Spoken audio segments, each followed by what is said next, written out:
Assalamualaikum warahmatullahi wabarakatuh. Salam sejahtera.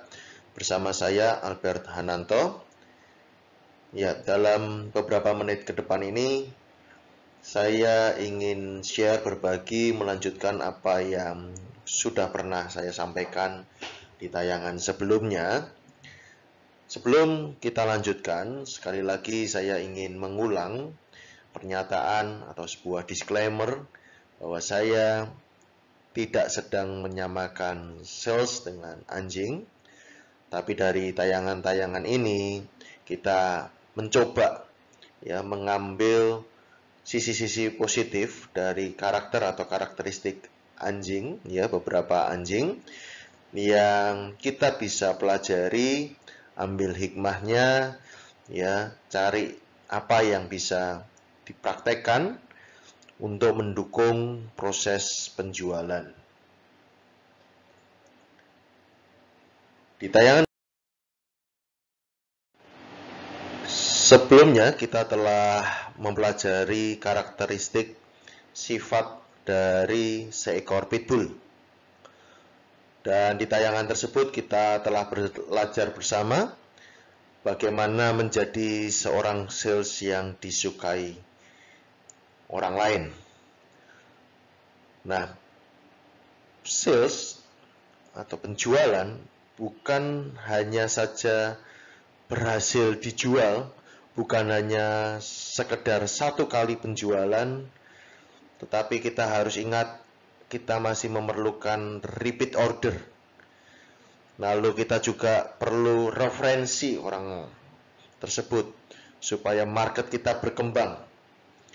Lalu kita juga masih memiliki kehidupan yang utuh, yang real, bukan hanya pekerjaan saja, tetapi kita dalam hidup ini perlu orang lain, perlu sosialisasi.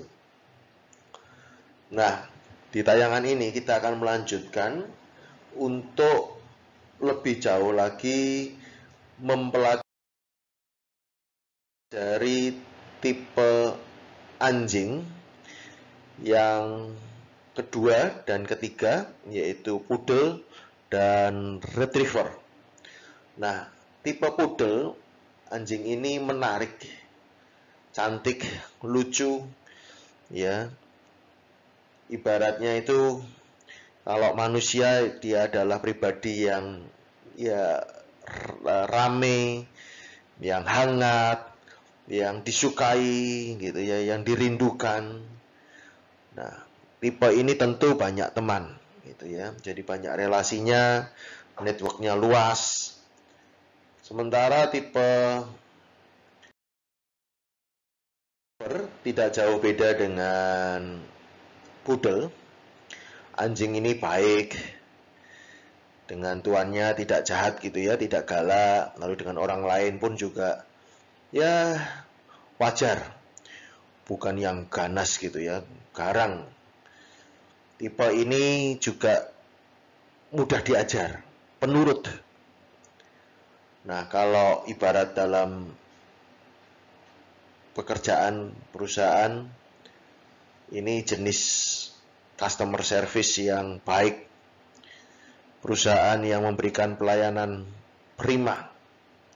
Tentu customernya setia, nyaman.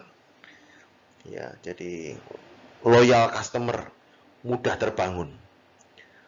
Kalau yang poodle itu jaringannya luas, kalau retriever dia lebih bisa mempertahankan pelanggan. Nah, tapi punya sisi-sisi yang mungkin bisa jadi celah, bisa jadi potensi kelemahan. Orang yang berteman lama mungkin jadi sungkan untuk kita menawarkan atau berjualan. Nah, tipe ini senang sampai kadang bisa lupa closing. Mungkin orang tanya dijelasin begitu Jadi tipe retriever, tipe poodle diajak ngomong wah suka. Bisa berjam-jam tapi lupa jualan. Perhatian dengan orang lain, ya, dengan customer sampai mungkin bisa menjadi sahabat keluarga bisa loh. Ya. Nah, di tayangan ini kita akan belajar satu hal saja, yaitu tentang ask. Bahasa Inggrisnya asking atau ask, ya, yang diterjemahkan dengan meminta atau bertanya. Kenapa? Ya, sekali lagi, tadi masalahnya adalah sulit closing, nggak bisa dealing. Ini yang seringkali juga dihadapi para sales. Ya, ditanya bisa menjelaskan, ya, customer butuh apa dicarikan, ya, bahkan mungkin minta tolong mencarikan produk-produk yang tidak kita jual pun kita layani, ya, atau ada sifatnya personal pun kita bantu, tetapi lupa pada tugas pokok, yaitu menjual. Nah, kenapa ask ini menarik?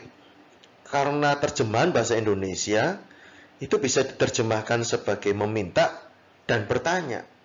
Dan itu ternyata filosofinya atau konsepnya itu sangat baik untuk kita pelajari dan praktekkan. Ternyata erat antara meminta dan bertanya. Nah, dalam hidup ini, meminta itu sudah dari kecil kita meminta. Ini keterampilan meminta yang dari kecil pun tanpa diajari kita sudah bisa.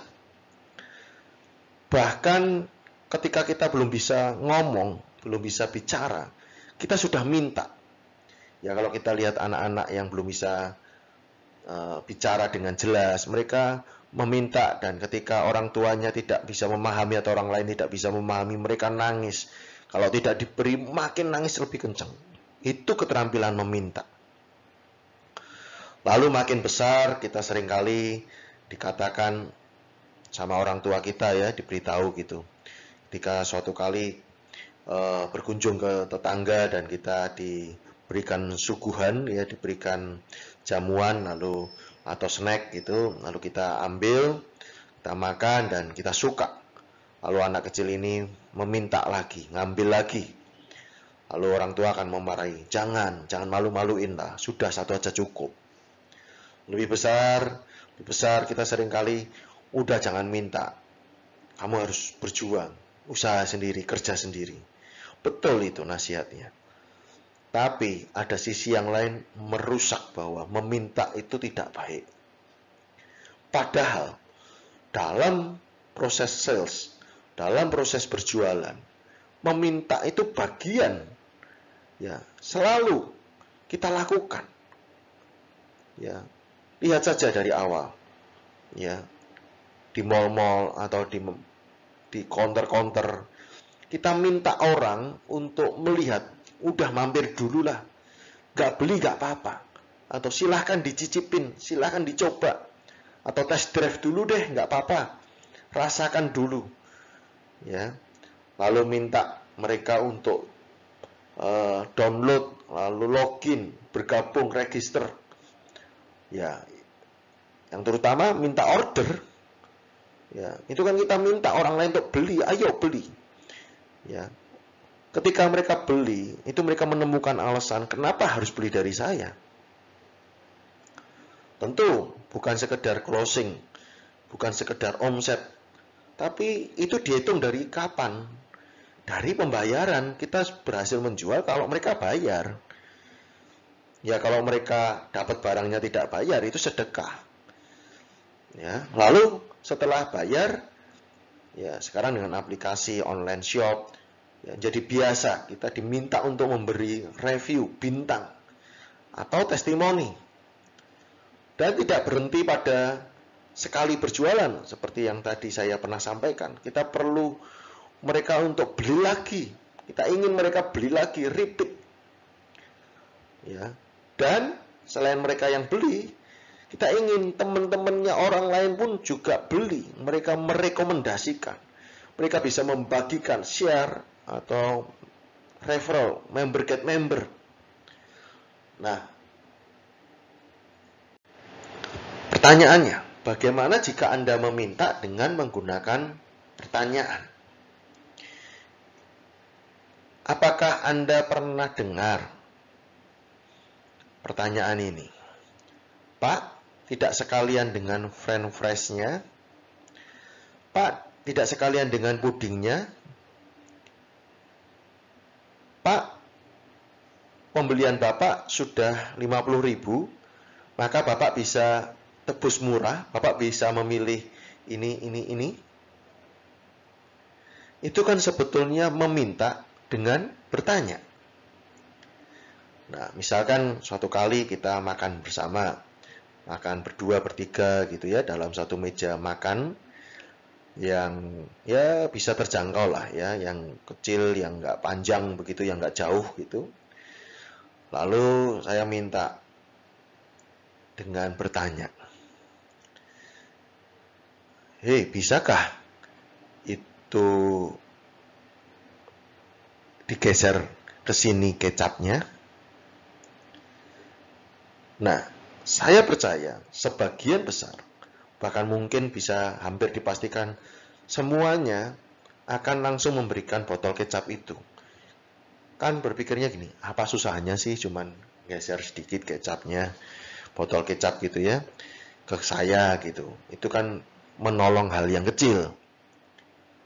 Tapi kalau mau ditelusuri, mau dipikir lebih dalam lagi, dikritisi, saya kan hanya tanya, bisakah botol kecap itu digeser? Anda sebetulnya bisa punya pilihan menjawab saja, bisa, tanpa harus melakukan. Nah, itu jenis pertanyaan yang langsung bisa menerobos pikiran bawah sadar, pikiran bukan kritis. Anda cuma ditanya, tetapi Anda melakukan sesuatu. Atau dengan kata lain, Anda sudah terhipnotis. Dengan perkataan saya, Anda telah taat. Anda telah melakukan ya call to action. Ya, ada jenis-jenis pertanyaan yang sebetulnya bisa menggiring Anda melakukan sesuatu. Atau bahasa marketingnya itu call to action. Ya, Anda diminta untuk melakukan sesuatu. Jadi, ayo kita belajar berkomunikasi. Belajar salah satunya dengan bertanya. Ketika kita bertanya, maka dampaknya, hasilnya bukan sekedar jawaban, tapi action-action, tindakan-tindakan dari customer yang sebetulnya sudah kita harapkan. Ya, yaitu beli, repeat, dan referral. Ya, jadi ayo kita tingkatkan kualitas kita berjualan dengan meningkatkan kemampuan komunikasi, meningkatkan kualitas pertanyaan kita. Sampai jumpa di tayangan-tayangan berikutnya.